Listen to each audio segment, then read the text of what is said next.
We will begin the program in a moment. Thank you for your patience.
Good afternoon. My name is Max Latona. I am the Executive Director for the Center for Ethics in Business and Governance at Saint Anselm College. And on behalf of the Center for Ethics, as well as the New Hampshire Institute of Politics, it is my pleasure to welcome you to today's webinar and panel discussion entitled No Longer on Speaking Terms, the Breakdown of Political Dialogue and Collaboration in America.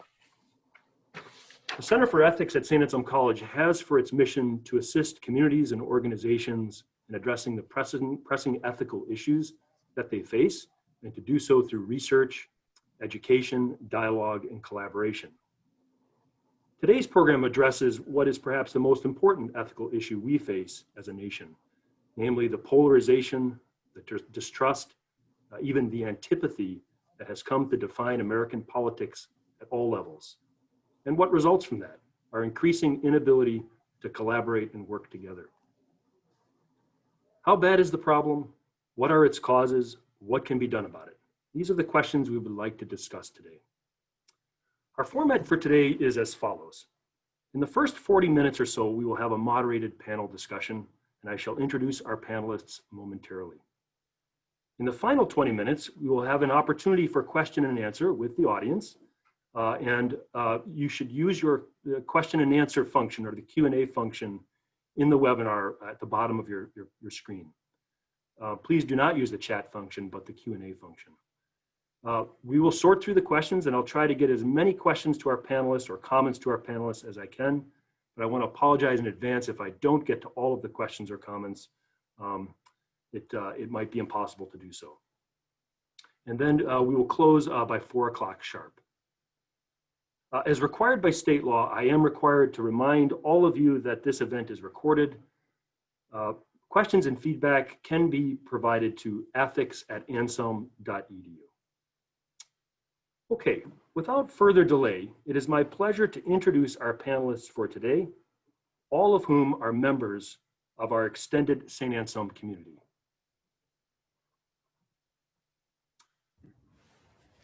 So the first panelist, Professor ERIK CLEVEN, is an associate professor in the Department of Politics, where he teaches classes in comparative politics and international relations. Before entering academia, he spent many years working with international conflict in the former Yugoslavia, Russia, and East Africa. His recent research is on dialogue efforts in Bosnia and Herzegovina and how dialogue can help deal with the effects of political polarization in the United States. His research has been published in journals like Ethnopolitics and the Journal of Dispute Resolution. In the last 10 years, he has developed an approach to dialogue work called transformative dialogue and offered dialogue training in Kenya, Jordan, Norway, the Netherlands, and the United States. He has also advised community dialogue projects in both the rural and urban United States and trained dialogue facilitators. He currently serves on the board of the Institute for the Study of Conflict Transformation.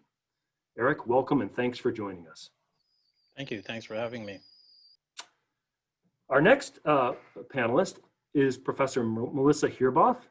Melissa is an associate professor in the Department of Psychology at Mercyhurst University, where she teaches courses in social psychology, psychology of prejudice, cultural psychology, and relationship psychology. Her research areas include relationship skill development, perceptions of gender in the workplace, and political polarization. She is currently researching the effects of political polarization on social relationships. HEERBOTH received her PhD in social psychology, her MST in college teaching, and MA in psychology from the University of New Hampshire, and a BA in psychology from our very own Saint Anselm College in 2002. Welcome, Melissa. Thank you for joining us. Thanks, it's great to be here. Our third panelist is familiar to all of us. Neil LEVESQUE has long held leadership roles in politics and governance across New Hampshire, currently serving as the executive director at the nationally known New Hampshire Institute of Politics at Saint Anselm College. LEVESQUE joined the Institute as its executive director in July of 2009. He has since hosted a variety of state and national productions, including 5 presidential debates and numerous distinguished speakers, such as Hillary Clinton and Mitt Romney. The Institute's scope and exposure have grown substantially under the direction of LEVESQUE, who regularly appears on news broadcasts and partners with national media outlets on political programs. Most notably, he helped the Institute capture an earned media value of over $39 million during a 2.5-month period in 2016. Thank you for joining us today, Neil. Thank you, Professor. Okay, and finally, last but not least, Ashley Pratt is Vice President at the Herald Group, a full-service public affairs firm based in Washington, D.C. She has extensive experience in crisis communications, strategic communications, and brand reputation management. Before her move to Washington, D.C., Ashley served as press assistant and interim communications director to Congressman Frank Ginta. She also worked on his congressional campaign in 2010. Ashley has made frequent appearances on MSNBC, Fox News, Al Jazeera, and CBS News. She is also an opinion contributor for NBC News Think. She has been published in CNN, U.S. News and World Report, U.S. Today, and The Hill. She was named as one of Maverick PAC's 30 Under 30 in 2017.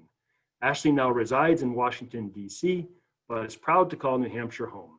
She graduated from Saint Anselm College in 2011 with a bachelor's degree in political science and a minor in communication. Ashley, thank you for joining us. Thank you for having me. Happy to be here. Okay, so let's get started. It's my view, and probably the view of many in our audience, that politics is broken in this country. It seems clear that America is deeply divided between the so-called right and the left, and that the two sides are quite literally no longer on speaking terms. This is most apparent, of course, at the national level in Washington, D.C., but it is also true at the state level in our municipalities, perhaps our communities, our neighborhoods, classrooms, and even sometimes at our own kitchen tables. I'd like to begin by asking each of you for a quick assessment of the health of politics in this country, and maybe to give us a quick first blush diagnosis. In other words, do you think it's true that we have a breakdown of political dialogue and collaboration? How bad is it? And what do you think is the main cause or causes at work? So I'd like to go and give each one of you an opportunity to respond to this in turn. Why don't we start with you, ERIK? What do you think? Thanks. Well, I definitely think that political dialogue and political discussion is more difficult than it was in the past. I think voters are more ideological. I think political parties and voters are better sorted. And by that, I mean, there are few conservative Democrats and few liberal Republicans. Those used to exist, actually. For those of you who are as old as me, you'd remember that. I think people watch different media sources, so we don't all watch the 5 o'clock news or the same news that like we used to in the 60s or 70s. Now people are watching different news sources, and therefore they don't necessarily agree on facts or even what's happening in the country. And I think as a result of that, also people are feeling that people who differ from them politically are more of a threat to their basic values. It's not just a question of which policy is better. It's a question of you're threatening my very deeply held values.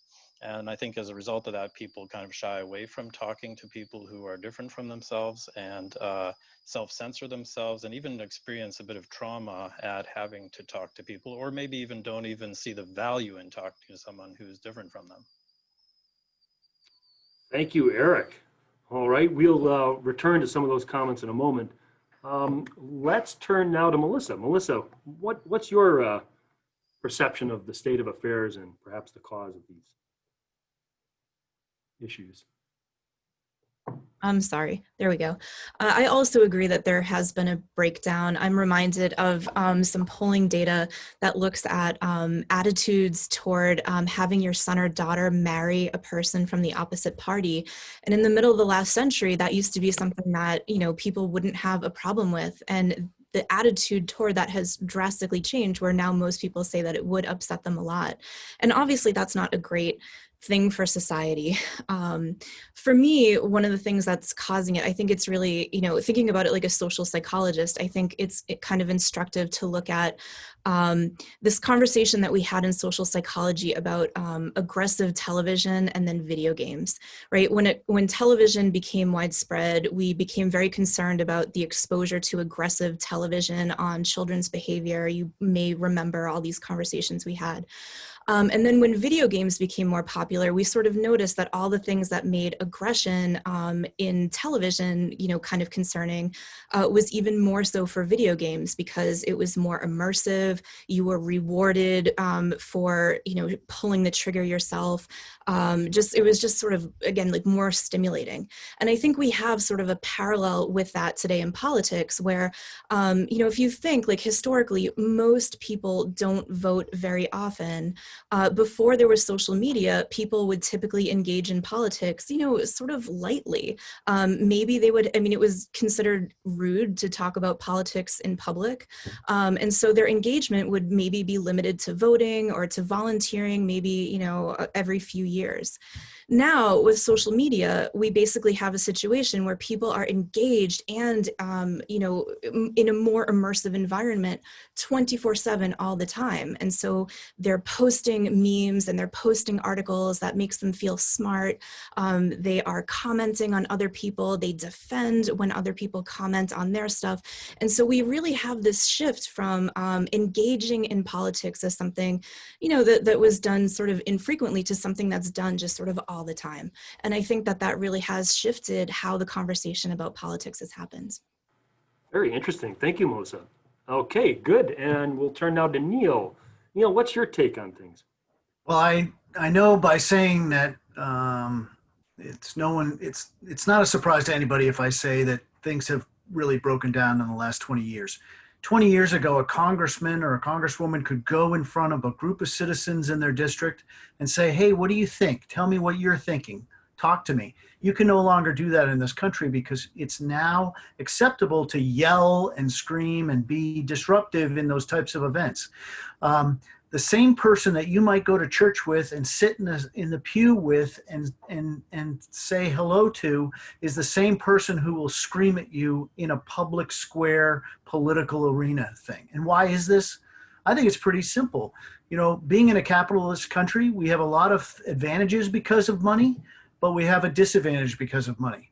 People figured out about 20, 25 years ago that Americans really don't want information when they watch the news. They want affirmation. They want affirmation that their views are the right ones and people who are against them are hurting the rest of us. And so what people figured out was that they could make money off of this. And so the professional side of politics right now is booming because they can feed that affirmation. And people are sitting in an echo chamber, hearing it over and over again, and therefore they are right. And those people, they are going to take away what is good and right for us. And so it becomes almost tribalistic. And in today's world, you mentioned the left and the right. I don't really know what the left and the right is anymore a lot of the times. And in events that we're doing at the New Hampshire Institute of Politics, I know that there is tribe A and there is tribe B, and there's no in between. And so hopefully moving forward, there's some ways I think that our country can break away from this. I think right now it's on a bad spiral, and we have to get out of it in order to tackle big problems. Wonderful. Thank you, Neil. Yeah, and we'll get to some possible solutions in a moment. Ashley, I want to turn to you and get your perception of things from ground zero, if you will, Washington, D.C. I think the rise of social media has definitely led people to hide behind those platforms and to be nasty whenever they want, right? And to be able to spread, false information, as well, as we've seen become a trend recently.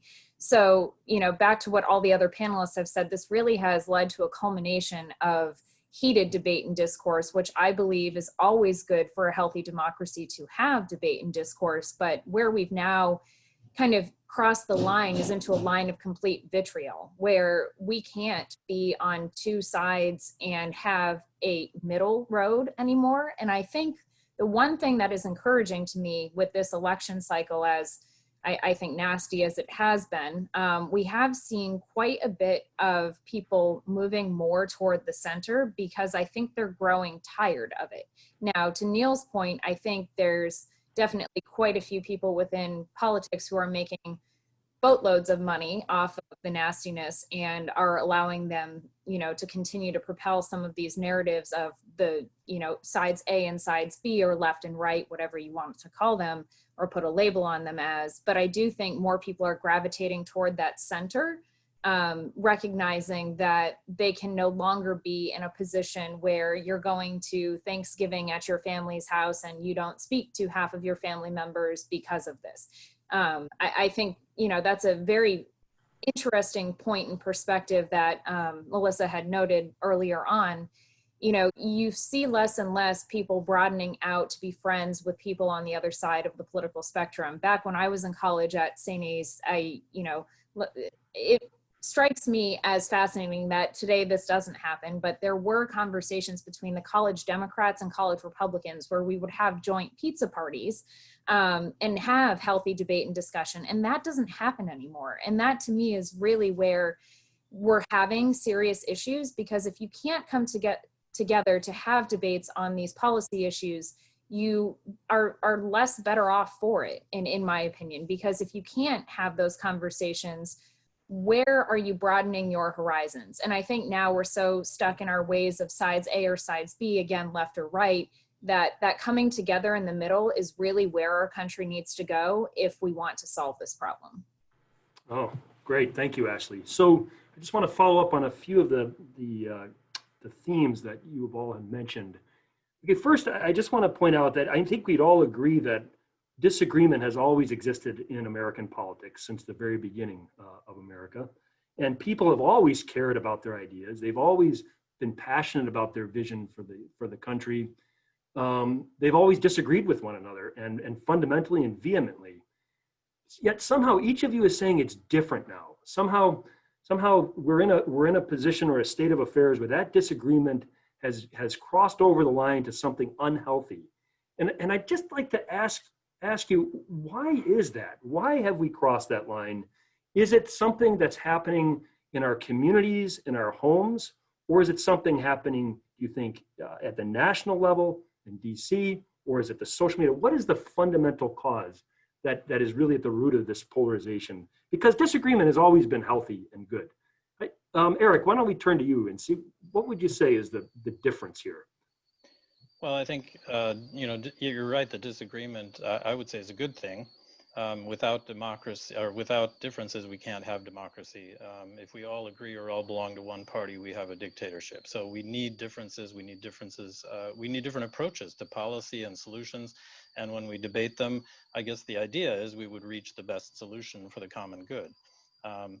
But that requires that we actually can listen to one another and consider what every person is saying, and considering that every person is bringing their best effort to the table. I think that's not what's happening now. I think I just heard from a colleague at another college in the Midwest that in trying to have students engage in dialogue across the political divide, students were unwilling because they didn't want the other side's ideas to be given voice. And, so that would be like allowing them to gain something politically, and we don't want that, so we'll just refrain from dialogue. That's a very different thing than saying, let's sit down and let's engage with one another and consider ideas and really listen, right?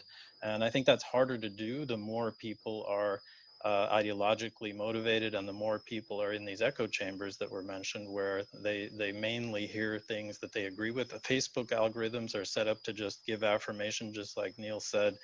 Television is set up to give affirmation rather than to challenge or to present different perspectives so that people widen their horizons. Instead, we're narrowing them. Yeah, you mentioned in your opening comments that people feel like their fundamental values are being threatened when they give when the other side gives voice to their views. Why do people feel threatened more now than perhaps in the past? Any thoughts about that? Well, I think partly that has to do with the fact that we see the members of another party as representing in a very unified way a different ideology. I mean, you could, like I said before, if you were a Democrat before, you could find people in the Republican Party that were more liberal than you, and vice versa. And now that's not the case. Now you feel that people are coming from an ideology that's so different from yours that it's a threat to the way you see the world, what you value most in the world. And because we don't talk together, we don't really find out whether that's actually true. I don't necessarily think it is, but we think that because we make a lot of assumptions about the other. Very good, yeah. And Ashley, just turning to you, and to what extent do you think media or social media is a culprit in all of this? That's been mentioned by a few of you now. You took the words right out of my mouth there. I was going to say the proliferation of a 24/7 news cycle. Now, it was always there, but if you look at how rapidly the landscape has changed, you will see so much by way of just a constant news cycle and a barrage of news all the time. So people are consistently, digesting what's happening, whether it be nationally or in local communities. And there tends to be more of this twinge of politics to everything. I will say though, one trend I've seen, and I forget the poll where I saw this, but there's been quite an uptick in local news media consumption as a result of people staying at home for COVID-19 reasons. So you're seeing more of a trend of people paying attention to what's happening in their local communities versus watching, let's say Fox, CNBC, or CNN. And as a result of that, I think we're, maybe seeing people getting tired of that 24/7 news cycle and the constant coverage, because you can turn on any of those networks and pretty much know how that story will be framed. And I think that takes us into kind of the next portion of this, which is, you can't really find an unbiased news source anymore. And a lot of people have I think, healthy skepticism toward the media, who I do believe their right to freedom of speech and right to, write their story should be protected at all costs, because again, that does contribute to a healthy democracy. And that's what our founders wanted, was for government to be held accountable. But I think in doing that, both sides have been propped up by different funding sources. And that's where I think the skepticism from the general public is coming in. So I think maybe more transparency and accountability in media would allow for some of that trust to be earned back by their audience and viewership. But, you're not going to change someone's mind who's been watching CNN for 5 years to, start watching Fox News. So I think that, there should be a healthy conversation about how to make media more accountable to their audiences, but I don't quite know how to change that. What I do know is that social media is definitely contributing to that perpetuation of a 24/7 news cycle. So once one story breaks, they're already on to the next one. And stories don't have to be written long form anymore. People can break news on Twitter. So again, that ability for people to hide behind those social media platforms, I think definitely contributes to a furthering of their opinion out in the general world. Right. Yeah, good. And so even apart from the lack of an unbiased news source, according to Melissa, I think in her earlier comments, it's the sheer pervasiveness of our engagement with political news, with politics and social media, produces a kind of more aggressive behavior, a more aggressive mentality. Melissa, let's turn to you on this. I'd like to hear a little bit more about this. So are you suggesting that we need more balance in our lives, or we need to step away from media, step away from social media? What is it that's causing this more aggressive sort of behavior? Or are there other sort of psychological, undesirable psychological behavior traits that are resulting from this constant engagement in political media? Yeah, so I want to pick up on actually a thread that ERIK had said, which was basically it feels like we're more in competition. And I think, just because we're using, like before social media, we didn't really have an ability to engage in politics as much as people are doing right now. And so now that people spend a lot of time on Facebook and they spend a lot of time on other social media things, it becomes, you're sort of like continually engaging and continually persuading yourself that your viewpoints are correct and really, really matter. And I think that drives polarization, because basically we do know that when groups perceive themselves as in competition, so if now you spend several hours a day thinking about your political party versus their political party, your goal is to take back some ground. And when you're in competition with that other group, you start to see them in very stereotypical, overly simplified ways. And so, you sort of assume that you can't make any inroads with that group, and they're not going to understand. And these overly simplified stereotypes really do become a barrier to good conversation. Wow, that's fascinating to me, because it reminds me of a phenomenon that happens in warfare, where soldiers are led to sort of dehumanize the opposing soldier by calling them, derogatory names, or telling stories about the horrible things that they do to innocent people, as a way of kind of making it easier for them to do battle in war, because the other side is not quite human or evil. I wonder if there's something similar here, that in the pursuit of our vision and ideals, it's easier for us in some ways to demonize or distort the other side, because then it justifies our position in some way. Well, the parallel can go even further. I mean, we know that the warriors that are the most violent on the battlefield are warriors that disguise their faces. And I think social media, you have an opportunity to disguise your identity. And so people behave in an even more aggressive way because of that de-individuation. So Neil, I'm going to turn to you now, because what worries me about this phenomenon that we're talking about is that it may not actually be something that each of us as individuals is responsible for, but that there may be powerful moneyed interests that are creating this kind of deepening polarization, this demonization that happens in politics. Neil, talk to us a little bit about the money. You mentioned it in your opening remarks, that it's somehow behind this change in the tenor of our politics over the last 20 years. Well, what happens right now is that, a certain political party will stoke some kind of story. It then goes viral. Then all of a sudden it's on talk radio. Remember that some of the bigger talk radio people, Rush Limbaugh, 34 million listeners every single day. So then you go into the evening broadcasts, and it's just stoked and stoked and stoked. Just going back to what Professor CLEVEN said, part of it's money, but also, as far as voting for moderates and things like that, keep in mind that people vote and they've made this decision. And you're right, we don't have anybody in the middle anymore, because voters are saying they don't want that. Now, those are primary voters generally, not general election voters, but people are choosing this. In the 1990s, there was a famous book by E.J. Dionne called Why Americans Hate Politics. And I couldn't be more in disagreement with him. I think Americans love politics. I think they watch it and consume it all day and all night. But the way that they're consuming it and what they want, again, is with that affirmation. It's become like a sport. I think what Melissa said earlier was right. It's like this competition. And if you looked at the last presidential debate, could be the the last presidential debate ever a few weeks ago. Afterwards, it wasn't who had a better argument. Things the spokespeople were talking about how one candidate slammed the other one, and it was almost like a professional wrestling thing. You know, it was spiked. They were spiking the football. They were proving that they were right, and it was this competition. So I think a lot of this falls on us as Americans.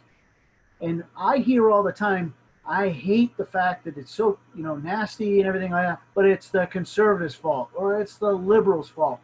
Well, they don't call them liberals, they call them socialists now.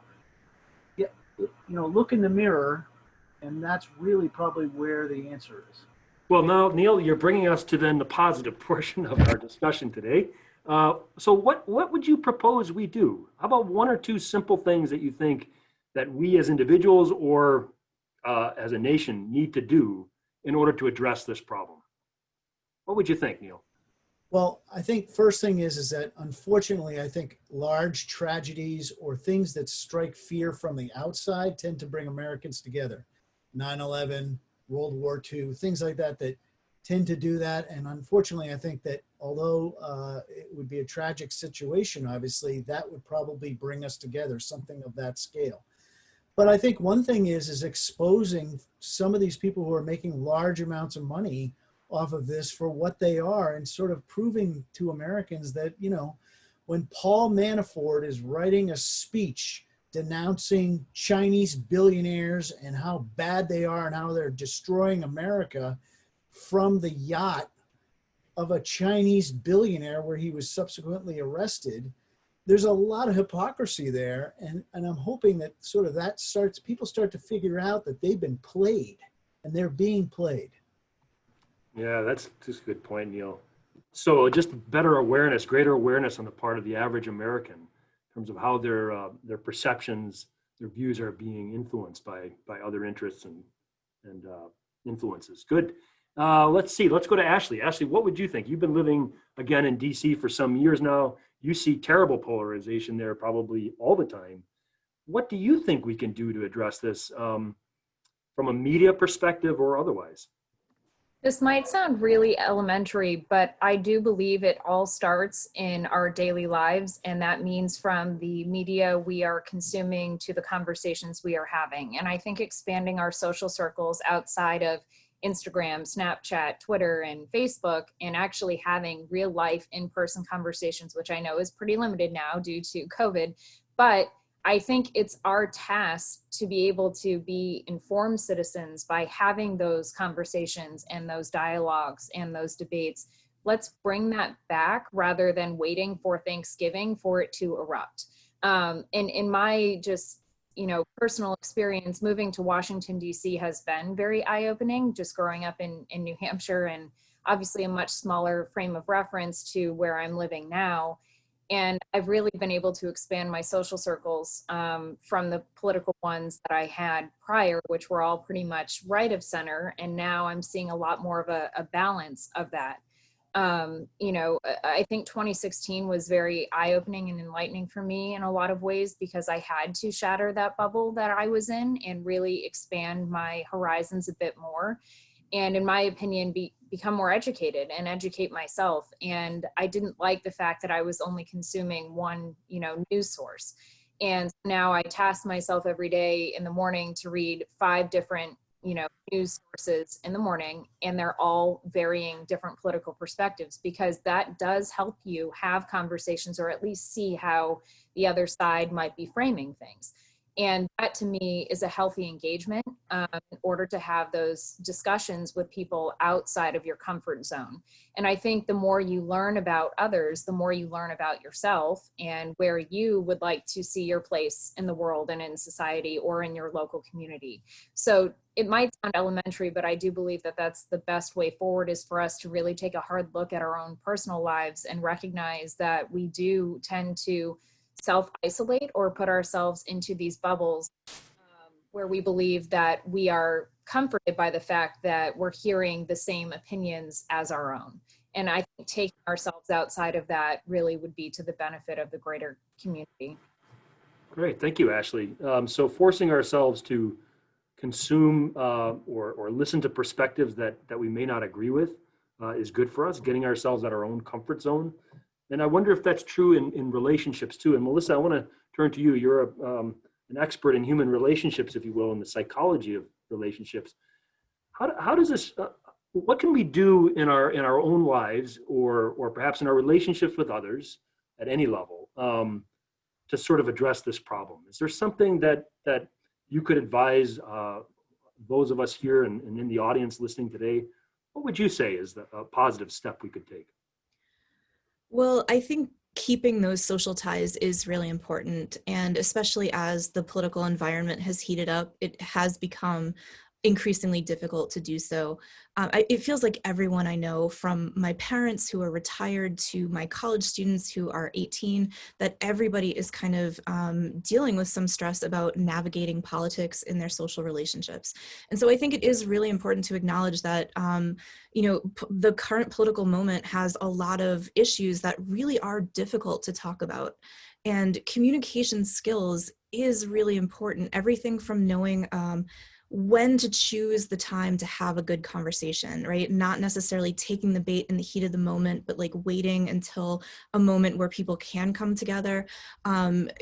Basic communication skills about how to, use your body language in a way that makes you look open and not defensive. Paraphrasing and, listening really, really effectively. I think those basic communication skills, which if you just Google them, it's really easy to find lots of information about how to communicate more effectively. And again, these conversations are really difficult. And so it's not surprising that they kind of go awry very quickly. But it's important to have those communication skills because again, the social ties are important.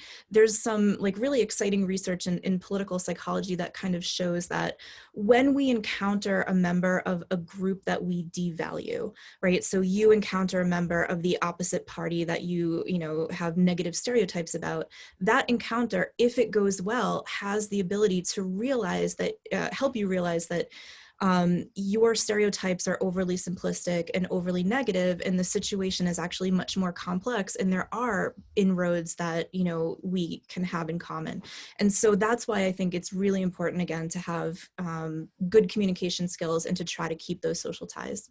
Wow, wonderful. So don't run away from people who may not agree with you, but engage them in a healthy manner with some good communication skills and not in a defensive, antagonistic posture.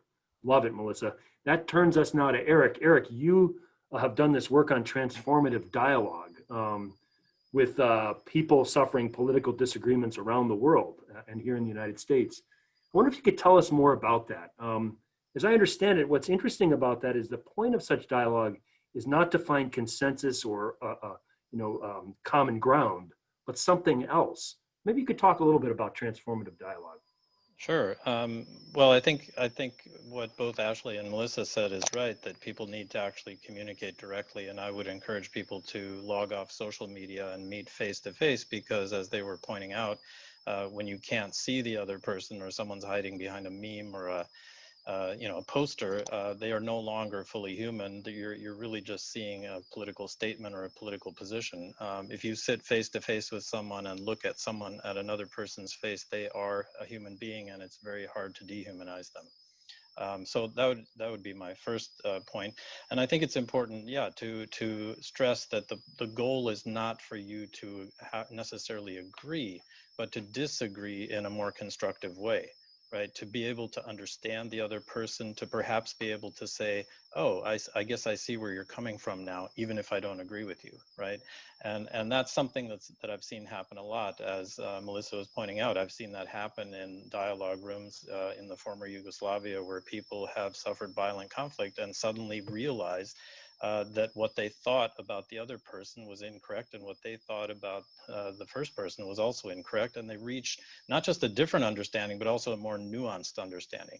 And so I think, taking time to listen and say, I want to learn, and to say, why is this important to you? Even on divisive issues where people have really strong opinions. If you rather than just shout your position back, say, tell me why this is important to you. What about this matters to you? What values are at stake here for you? And then listen to what people have to say. I think you'll see that people have quite nuanced positions, and you may even find common ground. I'm not, I don't want to discount common ground. That's not, the point isn't to avoid that. But the point is that communication and human relations can change and be positive even if we don't agree. And I think that's what we've kind of lost a little bit sight of. Sometimes it can be helpful to have support in having that kind of conversation. So I do facilitation, for example, where people who want to have those conversations are not just kind of diving in the deep end on their own, but actually have someone there supporting them without necessarily trying to push them in any particular direction or towards any kind of agreement, but just helping them to have more constructive conversation. So I guess that would be my input on that. I agree that the face-to-face, I think, is really important and going beyond the nuance. And I love Ashley's idea of looking at other sources of news as well. One of the things I tell my students to do is think about if they hand in a paper where they're defending a thesis statement and they don't have a counter argument, then they're not going to get an A on that paper. What's the best counter argument to what you're arguing right now? If you don't know what that is, you haven't thought enough about your own position. That would be the other thing I would argue. Love it. Thank you all for this. Wonderful. I think we could keep doing this, but I think now we want to turn to the audience. They have a whole boatload of questions and comments for your consideration. And I think what I'll do is I'll offer you the question or comment as a whole. And I don't think any of you can respond. Let's not assume that only one person needs to respond. The first one comes from Thomas White. He says this is a question for Neil, actually, but I think anybody could feel free to answer. He says, I agree that in the past, tragedy has brought people together. What's your reaction to the fact that the current tragedy, COVID-19, not only hasn't done that, but has, in a sense, become a wedge used to drive people apart? When we, as a community, don't care that we and our neighbors are dying, isn't that about as bad a sign as it can get? Neil, comment on how COVID-19 hasn't done what you think it might, which is bring people together. I think you're right on a national level, and that's, I think the result of a lot of national leadership that's been shown on this subject. If you're wearing a mask, you're not sort of part of a tribe. And I'm sorry to say that, but I mean, even when you look at absentee ballots and those who are taking absentee ballots, there's a huge lopsided amount of people who are taking absentee ballots from one side of the one tribe versus the other tribe. I will say this, though, that if you take states like New Hampshire, where we have a Republican governor and a 4-member Democratic delegation, people have gone and sort of acquiesced around our governor. He has a 68% approval rating. It may not sound that big, but that's through the roof, in my opinion, at this point. So people from different tribes have kind of gathered and said, okay, this person is trying to lead us the best they possibly can in getting out of this situation. I think that's a great question, though, because you're right. Obviously, we're in this tragedy, and who knows when it'll, why has it divided us so much? You're right. Yeah, good. Next set of questions has to do with media. We actually have quite a few on the topic of media, and I'm going to mention two, and they can go to anybody. One woman asks, she says, Nancy asks, what impact do you think the decline in print newspapers has had in this breakdown in communication? And perhaps in a related fashion, someone else asks, is there any unbiased news source? They also go on to say that the media seems to be owned by a limited number of dominant corporations who are providing biased news. But where can we turn perhaps for some unbiased news? So question about the decline in print media and about whether we can find any unbiased news sources out there. Anybody? Ashley? So I don't think that you can ever truly distance a corporate entity or a journalistic entity from the money behind it, right? There's funding sources of all kinds. Now, what I will say are there are some that are bad actors, and there are some that clearly, tell their journalists or those that they've hired, we want this to be objective. There are other places that want more of that opinion entertainment, right? And you can see that, and those are more blog type publications. So I would say if you're looking for more resources that are more objective, I would go to I think the earlier question more of those hard news, print publications. But as we all know, that's also going by the wayside, and that's due to a lack of funding, because what people are realizing is advertising dollars are being spent online.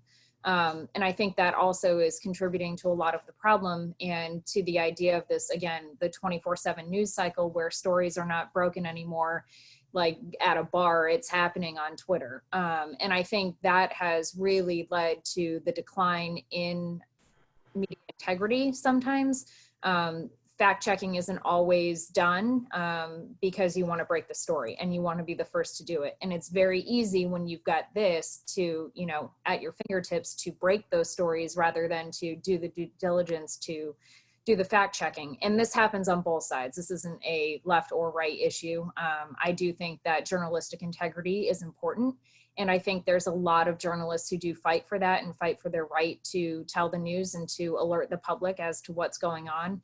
But I do think, again, to my earlier point, transparency and accountability is important. And there was a Pew Research study done, I believe this August, that showed that there's a 74% of Americans who believe that confidence can be restored in the American media. So I am hopeful about that, but there was 63% who are heavily skeptical of the media as it currently is, meaning that they only turn to their sources that they trust, which is funny that they use the word trust for their own media sources, but not for all the other ones. So I think, again, that contributes to the overall conversation today. But again, my advice there is just to really expand your horizons and what you're reading. You know, a healthy, I think, news kind of breakfast, as I like to call it, does really help frame your day and helps you realize the different opinions and different stories that are out there rather than what you're used to seeing. Wonderful. Thank you, Ashley. Max, can I jump in just real Please quick? do. Yeah, please do, Eric. I just wanted to say, you know, when I was a student, if I wanted to express my opinion, I would send a letter to the editor, or I would try to get an op-ed published, which meant that an editor of a newspaper had to actually read it and accept it and sometimes tell me to make changes. Now, if I want to express my opinion, I can just go out and write whatever I want on Twitter and nobody checks it. Nobody is looking to see whether the writing is good or, you know, so there's a different, I think the decline of print newspapers has changed the way that we express our opinions, and we do so much more quickly and without maybe thinking through, you know, what am I trying to achieve here? The other thing that's changed with media too is there used to be something called the fairness doctrine, where people had to present different sides of views. That's no longer the case. So now you can present things in a one-sided way, and that's acceptable. So I think that's also changing what we see even when we watch one news source. Wonderful. Thank you, Eric. So I have a few questions that are, I'd say, grouped around sort of, let's say, conversation skills. Peter asks, regarding constructive conversation skills, it seemed to me that we used to be taught to converse with one another in this way. When did that stop, and how could we possibly restart that? And then somewhat related to that is a question from Sean, who says, what advice would you give a parent of 4 young teenagers on how to help them navigate this political climate? And then he adds, I was at a loss watching the first screaming match between President Trump and Vice President Biden, other than to say, it shouldn't be this way. And Sean, I got to tell you, I think everybody felt the same way when we watched that debate. So let me throw that out there to you. I mean, there seems to be a decline in constructive conversation skills, the kind of skills that Melissa referenced earlier, that Eric, you've talked about, that are important for healthy political discourse. This question is for anybody. What can we do about that specifically? Well, I think one thing people can do is start to have conversations. The way you get better at having conversation is by practicing, I think. And, you know, if you do that with an intention of listening to others, then, you know, that's one way to do it. That means you have to actually sit down together, though. I would say parents can have dinner around the table with their kids and practice having conversation there too, even when, and model for their children how they listen to them, even when they disagree with them, maybe, because they pick up a lot of norms and a lot of skills from their parents. And that would be one thing I would say. so just creating spaces where conversation can happen, and not being too afraid of jumping into that. As long as you create situations where people are face to face, I think I think that can be a good way to practice that.